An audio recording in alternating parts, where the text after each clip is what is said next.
segment 3 today, Cedric. I'm calling it athletes behaving badly. I said there'd be no tricks in this writer's block, but we got a little trickeration here going on by some of these athletes. Let's start with Baker Mayfield.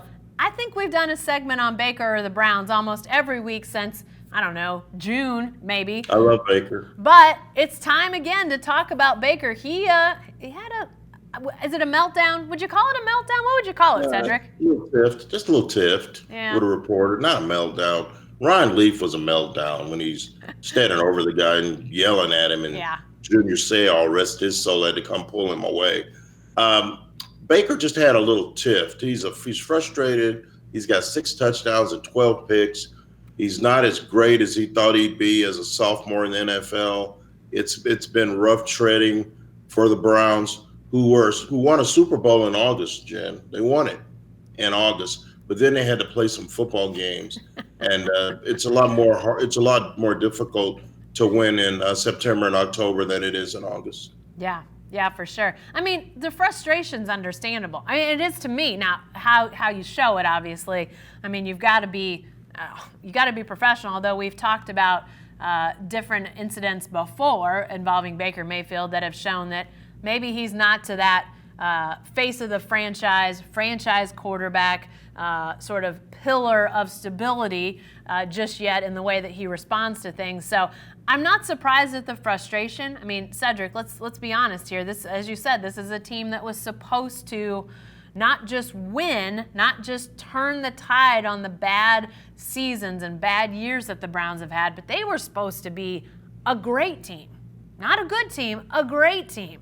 And they're not even close to that right now. So I understand the frustration, but, at this point, they need some stability. They need some cooler heads. And frankly, we're not seeing that out of Baker Mayfield or anybody right now.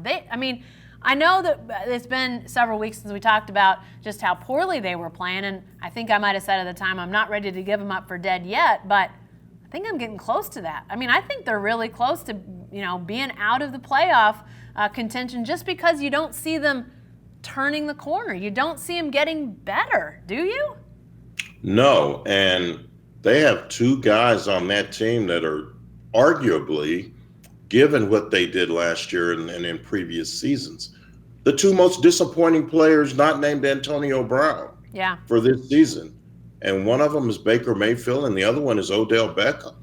When Odell Beckham came aboard, they already had Nick Chubb, a pretty good offensive line, Jarvis Landry, and then some really good players on defense like Myles Garrett. And so all of a sudden you're 3-5. You're picked to win the AFC North, and the AFC North is a winnable division. The Pittsburgh Steelers are treading water, and the Baltimore Ravens are good but not great, and we know Cincinnati's bad. So they benched Andy Dalton on his birthday. I guess I need to throw that in there. So it's a tremendous opportunity for Cleveland, and it's slipping away. There's that perception that Baker Mayfield spent all summer doing commercials and not working on his game. Every time you look around, there's a Progressive commercial. I read where there are 15 or 20 different versions of that commercial.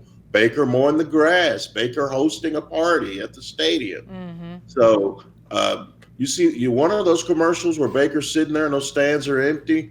They could probably reshoot that if this keeps going, because that's how the stands are going to look in Cleveland if the Browns don't get it together. And it all starts with the quarterback. Yeah, and Cedric, I don't want Baker Mayfield to fail. Like, I don't want these guys to fail, but right now there's a failure on a lot of levels with the Browns, and you can't overlook Baker's part in that. I think a lot of people are somewhat gleeful that he's failing. I'm not among them. I'm not happy about it, but it's obvious that there is a failure in his play in so many different areas of the Browns. So about the only thing that we haven't heard happening in Cleveland is a fight. Well, we got one of those. We got a basketball, Cedric, the other night. Joel Embiid and Karl Anthony Towns. I mean, WWE style almost. It felt legit out there. I was a little bit concerned about those guys, my friend. I was too, and I was hoping, I was hoping maybe a steel chair was going to go flying, or somebody hit somebody over the head with a mallet. Those kind of things happen in the WWE.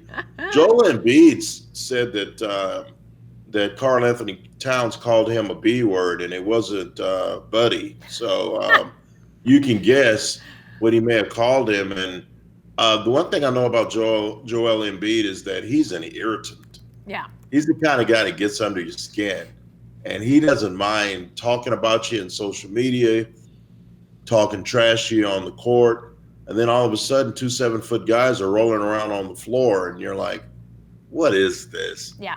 And NBA guy's got to be going, great. He might get some viewership because everybody's watching baseball tonight. So, yeah. Whatever. Boys will be boys, but man, that's a lot of money. There are millions and millions of dollars rolling around on the ground, and you can ask the Golden State Warriors.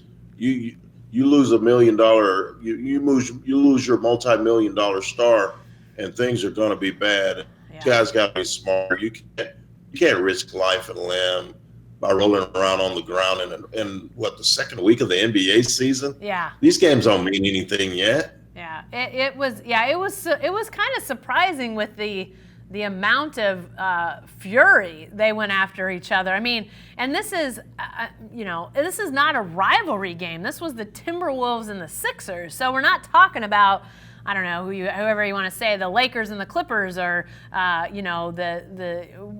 of these teams that have had rivalries that have brewed up. So this is just two teams playing a regular season game, and suddenly, like you say, Steph Curry breaks his left hand, and suddenly the Warriors, who were already on a downhill trajectory, look even sketchier here for a while. I was surprised once. I think it was Embiid got pulled off, and he still looked like he's flailing around, arms and legs. And here's a guy that he's had an injury history. He's had some times where he's been out of games. I'm thinking, you know what? That cannot be a really welcome sight if you're Brett Brown or anybody else in Philadelphia thinking, we got a chance to win a championship this year. Unless that guy goes and, breaks a hand or a wrist or an arm or something, flailing around on the floor in the middle of October. I mean, it just seemed like, I don't understand when you put yourself in harm's way that way. It must have been pretty bad, Cedric, for those two guys to have gotten to that level. That was an old-fashioned fight. I mean, we haven't seen one like that in quite a while in the NBA. And he said, I had to do what I had to do. No, you didn't. You didn't have to do that. I guess you got to protect your honor or whatever. But Jen, I've got a theory. Listen to this. And we mentioned Steph Curry. This is what happens. So Klay Thompson's out for the year. He's not going to play. Yeah. So Steph Curry's going to miss about 6 weeks.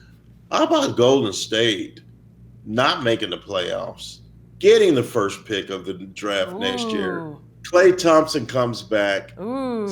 Steph is back, and then all of a sudden they're going to get one of the best players from college next year. That could happen. Huh. That could really happen. Yeah. Dynasty reignited. That could happen. Wow. That's a conspiracy theory that actually feels like it might have some legs. We'll see. We'll see what happens. Definitely just getting started in the NBA. Getting very interesting in the NFL. We'll continue to talk about that. And who knows what else next week. Have a great Halloween. We hope to see you later.